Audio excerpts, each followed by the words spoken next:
In questo difficile momento per l'Italia e l'Europa, nel quale sentiamo forte il senso di una responsabilità collettiva, il lavoro della delegazione del Partito Democratico qui a Bruxelles continua.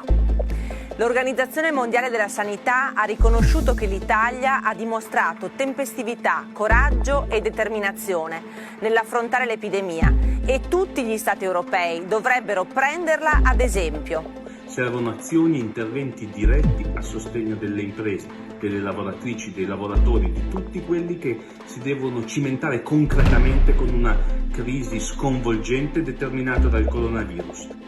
Abbiamo chiesto che venga istituito un consorzio sulla ricerca per la Covid-19, aumentati i fondi per sostenere proprio la ricerca sul vaccino. In una simile situazione è urgente quindi la creazione anche di un'agenzia di acquisto europea per reperire e smistare il materiale sanitario.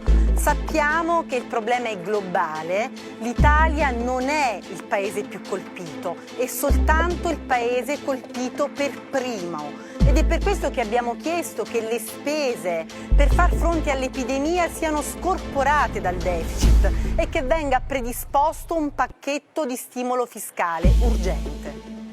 Vogliamo ampi margini di spesa per finanziare interventi per le imprese, le famiglie, i commercianti, i lavoratori autonomi e per quei settori maggiormente colpiti dalla crisi. L'Europa ha stanziato 25 miliardi. 140 milioni per la ricerca sul vaccino, 232 milioni per diagnosi, cura e prevenzione e poi ha finalmente detto sì alle deroghe per gli aiuti di Stato.